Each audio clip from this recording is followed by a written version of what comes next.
Vídeo de hoje vai falar do mais recente episódio de intimidação, de extrapolação de cobranças esportivas envolvendo o Palmeiras. Nós estamos vivendo um processo de larga duração, não é algo novo, de intimidação dentro do futebol brasileiro, de uma normalização, né? De uma normalização de um padrão de cobrança que não é saudável. Intimidação, ameaça, violência, cometimento, sim, de crimes. E a sensação que fica é de que os grupos que praticam esse tipo de coisa dentro do futebol se sentem muito seguros para continuar fazendo.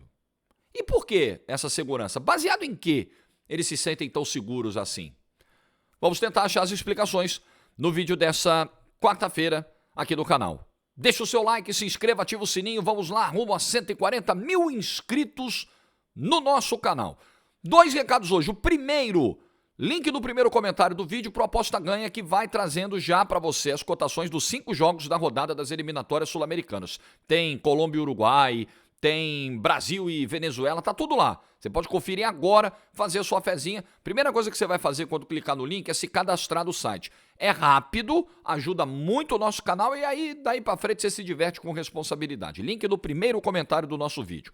Segundo recado, tenho falado aqui sobre uma mentoria que está trazendo uma mudança de vida para muitas pessoas, que é o MSA. Uma orientação, um treinamento com profissionais da área do mercado digital, do tráfego pago. Eu já conheci muita gente que tem um pequeno negócio, um pequeno comércio, presta o serviço ali de forma individual e que resolveu fazer a divulgação disso na internet. Conheceu ali o tráfego pago, opa, vou entrar nisso aqui. Só que entrou sem orientação. E aí o anúncio foi para o lugar errado, o investimento não deu retorno, porque você precisa ter as ferramentas. Você precisa saber qual é a melhor estratégia para fazer a divulgação pela internet. Então o MSA, ele é muito abrangente. Essa mentoria, ela serve para quem quer ser um revendedor de produtos na internet, entender como é que o mercado de afiliados funciona. Você pode revender um monte de produto pela internet, trabalhar de casa e ganhar uma comissão. Tinha muita gente que não tinha ideia disso. Eu também não tinha. E também é para você que já tem um negócio, já tem, né, a sua empresa aí tocando, mas quer saber como fazer o tráfego pago. Clica no link que eu deixo na descrição ou aponta a câmera para o QR Code que está aqui no cantinho da tela. Você vai adquirir o MSA e adquirindo com a gente. Com a gente quem? Comigo e mais quem? Comigo e com a Paola Colaro, a minha esposa, você tem um diferencial. Além do suporte do MSA, com os especialistas, professores do MSA, com os grupos de Telegram que tiram dúvidas e ajudam, né, os alunos, você tem um suporte adicional da Paola Colaro e a área de membros que ela criou com o Alexandre, o gestor de tráfego que a gente contratou, para resumir o conteúdo do MSA e acelerar o teu processo de venda, o teu processo de retorno com tráfego pago. É um diferencial que você só encontra adquirindo com a gente o MSA. QR Code na tela, link na descrição do vídeo. Bom, o que teve de mais recente no Palmeiras? Foi a notícia de que ontem torcedores picharam, além da sede social do clube, já é uma rotina, né? Sede do Palmeiras é no momento de eliminação, no momento de crise, no momento de derrota, ela geralmente é pichada. E também mais de 40 lojas, e aí é que a gente fala da coordenação, né? De um movimento que ele é estruturado. 40 lojas ao redor do Brasil, da Crefisa, que é a empresa da presidente Leila Pereira, pichadas. Uma pressão, manifestações pelos maus resultados do time, especialmente a não classificação para a final da Libertadores da América. Alvos da manifestação, a presidente do Palmeiras, que é a dona dessa empresa, a Leila Pereira, e o Anderson Barros, que é o diretor de futebol, que é o responsável direto ali pelas contratações. Então você tem protesto. O que foram os últimos dias do Palmeiras? Protesto em rede social, corinho no estádio em Barueri domingo contra a presidente, a história do avião, mandando a presidente ir para aquele lugar, né? Até aí são coisas que a gente ouve em estádio de futebol mesmo. Eu já me manifestei aqui algumas vezes sobre o que eu penso de palavrão, comportamento em estádio de futebol. Eu acho que fica no limiar ali do que você pode aceitar, né? Resvala ali um pouco na falta de educação e tal, mas vai, né? Não é o ideal, mas vai, desde que você não parta para violência física, para depredação de patrimônio, que foi o que a gente viu. Acho que tá ali no... tá. Então, aí escalou para esse nível. Escalou para depredação, que aliás é importante lembrar que é crime, tá? A pichação, né? Você depredar o patrimônio dessa forma é crime, é crime. Há previsão legal para isso. Mas isso me soa algo muito preocupante. Porque, assim, a normalização disso, eu vi isso despertar pouco choque nas pessoas, sabe? Parece que a gente está meio anestesiado, entendendo que, é assim mesmo. A torcida organizada é isso mesmo. E eu não sei, pode ser que por eu estar aqui na Argentina eu não tenha sido tão impactado pela repercussão disso, mas a sensação que eu tive aqui é de que isso não repercutiu tanto quanto deveria. Isso é extremamente grave e eu discordo respeitosamente de quem argumenta da seguinte forma: era natural que isso acontecesse, era o risco que a presidente corria, porque houve uma mistura do privado da presidente com o clube. Então, vamos lá, espera um pouquinho. Se você tem um investidor que de alguma forma ajuda o clube, ou como patrocinador oficial, ou entrando para a política do clube, investindo lá os seus recursos, mas fazendo a devida separação disso, houve um momento em que a Crefisa foi obrigada a deixar claros os limites dessa relação de patrocínio com o Palmeiras, porque ela avançou na contratação de jogadores, a Receita Federal entendeu isso como uma confusão patrimonial, uma irregularidade tributária, e aí deu no que deu, houve uma multa pesada e tal. Mas vamos lá, vamos imaginar, né? Então tem algum investidor, vou nem entrar na figura do mecenas, que é uma coisa que tá meio que morrendo aí com a profissionalização, com o SAF e tudo mais. Vamos lá, vamos imaginar uma empresa, uma multinacional, que resolva comprar uma parte do clube, né, ser dona da SAF de algum clube, ou investir em contratações, o que hoje não é possível, né, pelo ponto que eu destaquei anteriormente, mas patrocinar o clube, será responsável por trazer a maior fonte de receita de um clube, e aí, de repente, esse clube vai mal. Tem uma eliminação, comete erros, o departamento de futebol comete erros na temporada, como não contratar reforços, né? A comissão técnica comete erros como não dar o devido espaço aos meninos, quando há uma imposição para que isso aconteça, quando é uma necessidade, quando não há alternativa. Aí tudo fracassa em campo. O normal, então, o correto a se fazer vai ser depredar a empresa desse patrocinador. Além de criminoso, é burro. E eu tento combater com todas as forças diariamente, através do esclarecimento, do debate, da troca de ideias, de uma tentativa de colocar lucidez no debate, combater a burrice. Combater a burrice deve ser uma missão de todos nós. Todos nós, como cidadãos, como pais de família, como pessoas que querem influenciar o mundo de alguma forma, positivamente, devemos combater a burrice. A burrice é uma das raízes, não é a única, de vários males que a gente vive aqui. Então, pense se é inteligente.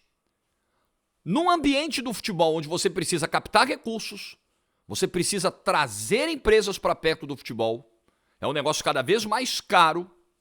Torcedor, e eu ainda não gravei o vídeo sobre isso, tô devendo, sobre custo do futebol no Brasil. O que isso reflete no bolso do consumidor? Por que a coisa tá tão cara? Tem caminho para mudar isso? Existe uma perspectiva de alteração ou não volta mais ao que era antes? Preço de ingresso, preço de camisa, preço de pacote para assistir o clube na TV ou no streaming, tudo que envolve gasto com futebol aumentou demais. Eu acho que é o caminho sem volta, dando um spoiler de um vídeo que no futuro vou gravar.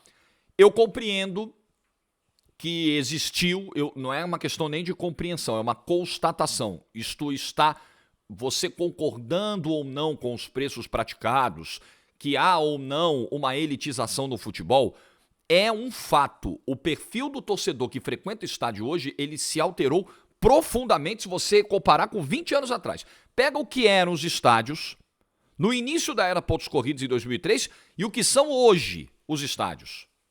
Pega o ticket médio, o perfil do torcedor que frequenta esse estádio, o poder aquisitivo do torcedor que frequenta esse estádio hoje, compara com o que frequentava lá atrás. Sim, houve uma mudança. Houve uma mudança. O que explica essa mudança? Uma porção de coisa. Uma delas, o encarecimento desse negócio. Esse negócio está cada vez mais caro, cada vez mais puxado para cima, o negócio chamado futebol. Então, sem entrar nesse mérito e voltando para o ponto aqui do vídeo, no momento em que o futebol está tão caro, no momento em que o Palmeiras, veja como as coisas, olha como o sarrafo subiu. O Palmeiras nesse ano foi, o sarrafo especialmente do Palmeiras, tá? O assunto aqui é o Palmeiras. Nem todos os clubes estão hoje com essa corda tão esticada como o Palmeiras. É o Palmeiras que ele próprio subiu o seu teto. Então vamos lá. Esse Palmeiras, que no momento é quarto colocado do Campeonato Brasileiro, foi semifinalista da Libertadores da América, campeão paulista, campeão da Recopa Sul-Americana, esse Palmeiras está em ebulição com esses resultados. Por quê? Porque esse Palmeiras, com o elenco que tem, que é um dos melhores do Brasil, sim, mesmo dessa forma, mesmo com o que tem, não foi suficiente. Porque o teto tá tão alto, é tão difícil ser competitivo e conquistar títulos do futebol brasileiro atualmente, do futebol mundial atualmente, porque custa caro, que o Palmeiras, mesmo estando no topo, na primeira prateleira de investimentos do Brasil, nos últimos anos, não conseguiu seus objetivos na temporada e vive essa panela de pressão. Então o torcedor, ele exige investimento, tá claro, né? Se você não investir, Palmeiras não investiu nesse ano, investiu bastante nos anos anteriores, esse ano pisou no freio, não investiu, ficou para trás. Faltou peça, faltaram reforços. E aí qual é a solução para isso? Vamos ter que investir mais. Tudo bem, você vai questionar o modelo de negócio da presidente, da patrocinadora do clube, o quanto de dinheiro é colocado e tal, mas ruim em 2023 com esse quadro, com a presidente, com a sua patrocinadora, talvez muito pior sem eles. E aí a forma burra de protestar é espantar, afugentar atuais e futuros investimentos. Sou o CEO de uma grande empresa. Tenho interesse em investir no futebol. Observo esse tipo de quadro. Caramba, tô pichando a sede da empresa, 40 endereços da empresa. Peraí, o que as autoridades do Brasil vão fazer? O que as autoridades do Brasil historicamente fazem com as torcidas organizadas, com a parte das torcidas organizadas que pratica delitos, pratica ações violentas? Ah, não faz nada.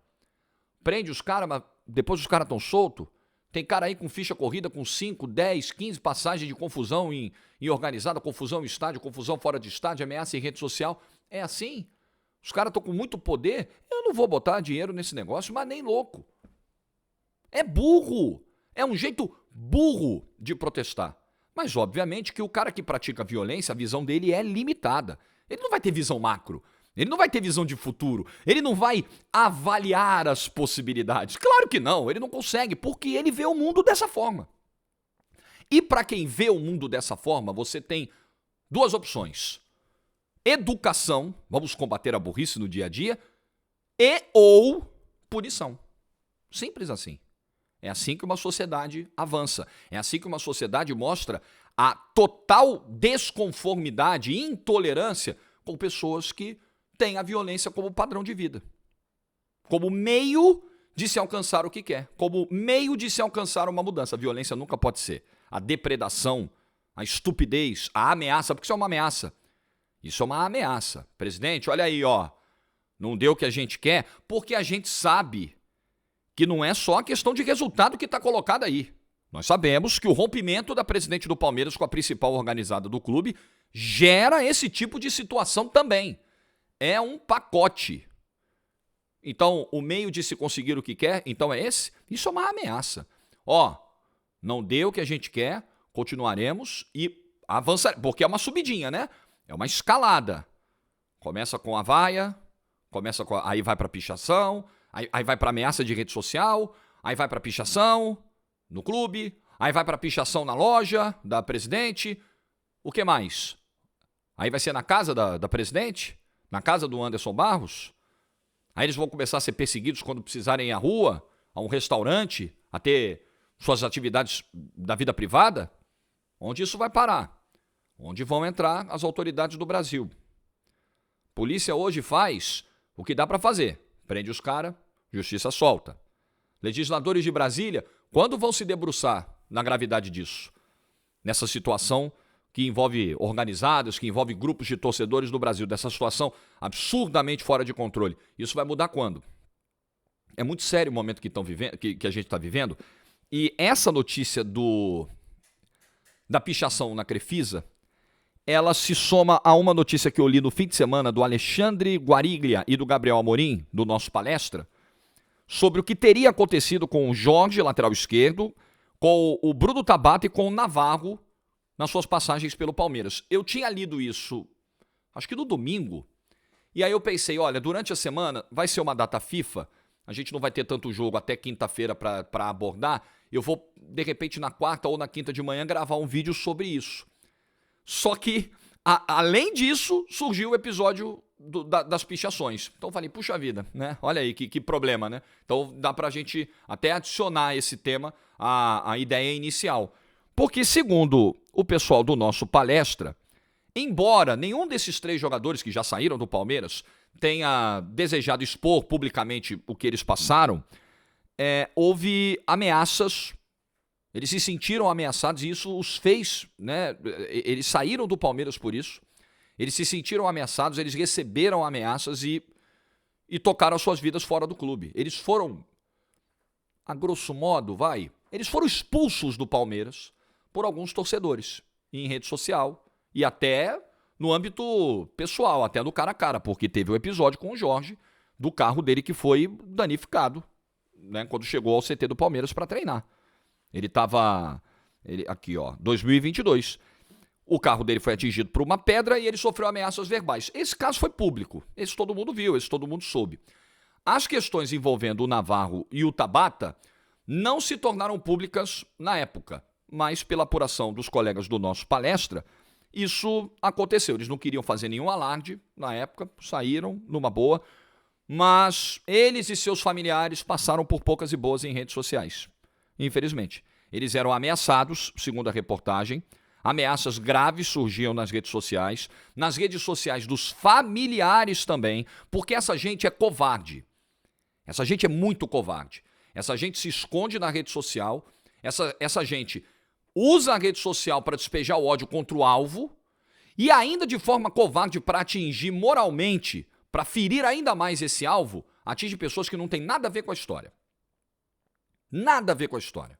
Eu sou de um tempo que eu frequentava estádio e eu ouvia, porque você sentava na arquibancada, você ficava próximo às vezes da organizada, às vezes ficava distante, às vezes ficava próximo, às vezes entrava no mesmo portão, e aí tinha lá a tal da ideologia, assim, o povão a gente respeita, a organizada briga com a organizada, não é? Porrada é organizada com organizada, o povão não. Isso parece estar acabando. Isso parece estar acabando. Torcedor comum, que não faz parte de organizada, vai para o estádio com a camisa do time e às vezes é agredido pela organizada do rival. Jogador toma... Não é que esteja liberado fazer com o Navarro. Não é que esteja liberado fazer com o Tabata. Eles podem ameaçar porque eles são jogadores. Eles tudo bem. Não é tudo bem. Mas é ainda mais covarde você ameaçar a esposa do cara. Você ameaçar um filho do cara, uma mãe de um cara. Isso é postura de torcedor? E aí pode ser de organizado ou não, porque não é só organizada que acessa a rede social. Às vezes é torcedor comum mesmo que faz isso. Isso nós vamos parar onde? Nós vamos normalizar isso? Quer dizer, jogador não rendeu no clube, a gente expulsa o cara, ameaçando a família do cara.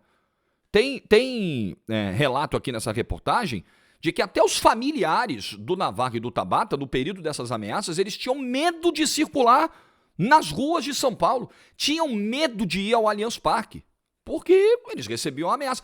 Muitas vezes o cara é valentão na rede social e não confirma porra nenhuma no presencial. Não faz nada. O cara é muito valente na rede social. Passa do teu lado na rua e não faz nada, porque ele é valentão na internet. Mas sabe-se lá, né? Olha o estado de terror e de pânico que esses familiares viveram nesse período. O Navarro e o Tabata, eles estavam trabalhando. Coisa que tem torcedor que não faz, infelizmente. Mas eles estavam trabalhando. Ninguém estava sacaneando o clube. Eles estavam trabalhando. Podem não render, talvez não fossem as contratações ideais para o momento, talvez não fossem os jogadores adequados para vestir a camisa do Palmeiras, mas eles estavam trabalhando. Então, um cara que trabalha mal, a gente vai ameaçar. Imagina o bonitão que tá na rede social ameaçando o jogador. Vai que ele trabalha, né? Tomara, né? Glória. Vai que ele trabalha. Aí ele trabalha mal. Aí ele faz uma cagada no trabalho. Vamos ameaçar o cara então pra ver se ele vai gostar. Vai ser legal, né? Vai ser legal. Nós vamos avaliar o trabalho do cara dessa forma. A punição que ele vai receber é ameaçar a mãe dele na rede social, no direct. Que legal, né? Que mundo bonito que a gente está vivendo. O cara nunca gostaria que fosse isso com ele, que fizessem isso com ele. Mas ele faz com os outros livremente. E muito livremente, porque também a internet é terra de ninguém. Ah, tá bom, na internet tudo pode. Na internet tá tranquilo, o cara se esconde. Não, não é terra de ninguém. Não dá para normalizar. Você precisa usar as ferramentas para punir esse tipo de gente. O judiciário tá aí para isso, as leis estão aí para isso. Infelizmente nem todos acionam. Acho que o Tabata e o Navarro deveriam ter feito. Mas enfim, cada um sabe, né? Exatamente o que quer fazer, o direcionamento que quer ter, e eles estão seguindo a vida deles fora do Palmeiras. O Navarro foi pro Colorado Rapids, foi para os Estados Unidos, e o Tabata tá no Catar. E obviamente que nem nos Estados Unidos nem no Catar eles vão receber ameaça de rede social. Porque é outra coisa que a gente precisa combater aqui no Brasil. É a cultura do nosso futebol. A cultura tá errada. Essa parte da cultura do futebol brasileiro está errada. Ela precisa ser alterada, ela precisa parar de ser normalizada. E eu volto ao ponto inicial sobre as pichações na Crefisa. Me chocou a falta de choque das pessoas com essa notícia. Banalizou, é super normal. Já era previsível, já era esperado, ia acontecer, tá tudo bem. Gostaria muito de entender, talvez eu já tenha achado essa resposta, talvez você já entenda, o poder de algumas torcidas organizadas no Brasil. O poder que elas têm e algumas conexões eventuais que elas venham a ter. Eu gostaria muito de entender. E eu tô tranquilo para falar isso aqui, de cara limpa, lavada, porque é só você pegar o histórico de vídeos desse canal aqui. As torcidas organizadas, como ideia, já tiveram as existências delas defendidas por mim nesse canal. Porque eu entendo que a torcida organizada é muito importante para mobilização, para festa no estádio, para o apoio. Entendo, dou valor a isso. O jogo, a participação do público é algo que influencia muitas vezes no resultado. E o ambiente, o jogo e essa influência ela tem um tamanho com a organizada presente e tem outra sem a organizada.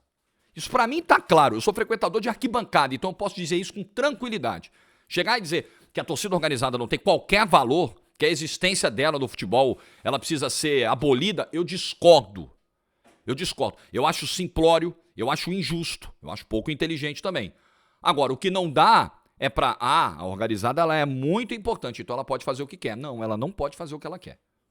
Ela não pode. E o torcedor comum, que acha que também, não é necessariamente todo mundo que ameaçou o Navarro e o Tabata, por exemplo, que faz parte de organizada, é claro que não é. Às vezes é um bando de bunda mole, mas que, na dúvida de quem é, como não tem rosto, olha o sofrimento que você impõe às famílias das pessoas. E aí eu acho também, outra tecla que eu tenho batido nos meus vídeos, um aprendizado. Ainda, pode parecer que não. Rede social, que isso, Jorge? Que novidade, o que? Essa porra já existe há tanto tempo. Não necessariamente. Ainda estamos vivendo um aprendizado de como lidar com essas ferramentas. E eu acho que todas as pessoas que cuidam das carreiras dos jogadores de futebol, das figuras públicas em geral, precisam orientá-las a estabelecimento de um tipo de filtragem do conteúdo que chega até elas, das pessoas que as contactam. Eu acho que é preciso ter esse tipo de cuidado, porque infelizmente nem todas as pessoas têm educação suficiente, estão prontas o suficiente para lidar com uma pessoa de exposição, para cobrar, para avaliar, para opinar, para interagir com essa pessoa em redes sociais. Infelizmente, nem todas estão prontas. Então, até isso mudar, e eu acho que a minha geração não verá isso, a geração dos meus filhos também não verá isso, uma mudança profunda do quadro educacional, dos valores na sociedade brasileira, até isso acontecer, a gente vai usando os paliativos, que é limitar esse tipo de contato, porque e proteger os seus familiares também desse tipo de exposição. É uma pena, né? É uma pena porque muita gente ganha dinheiro com a exposição em rede social. A rede social é uma ferramenta de trabalho para muita gente, mas infelizmente algumas pessoas precisam dar passos atrás nessa exposição, porque tem bandido virtual achando muito legal ameaçar mãe, esposa, filho de jogador. Covarde, vagabundo que se esconde em rede social ou que se esconde em bando para provocar depredação a patrimônio, para intimidar as pessoas, para jogar pedra em carro de jogador, para cometimento de crimes. O dia em que tivermos um jogador de futebol assassinado por bárbaros, porque errou um pênalti. Já tivemos na Copa do Mundo de 94, mas eu tô falando do nosso futebol brasileiro. Porque lá foi o Escobar que fez um gol contra pela Colômbia, que tem uma garotada mais nova que nem lembra disso, que morreu lá nos Estados Unidos depois de fazer o gol contra na Copa do Mundo. O dia que a gente tiver um jogador que errar um pênalti numa semifinal de Libertadores, um presidente, uma presidente que errar uma contratação de um técnico, de um jogador assassinado, perdendo a sua vida na mão de bárbaros, talvez Brasília se mexa. Talvez os nossos legisladores se mexam. Legisladores que estão muito preocupados com outras coisas. Nesse momento. Estão muito preocupados. Com o que importa não estão. Alguns deles. Vídeo feito. Boa quarta-feira para todo mundo. Nos vemos amanhã. Amanhã tem jogo da seleção brasileira. A gente vai trocando essa ideia aqui no canal. Estou esperando seu comentário do vídeo. Like se você ficou até o fim. Muito juízo e tchau.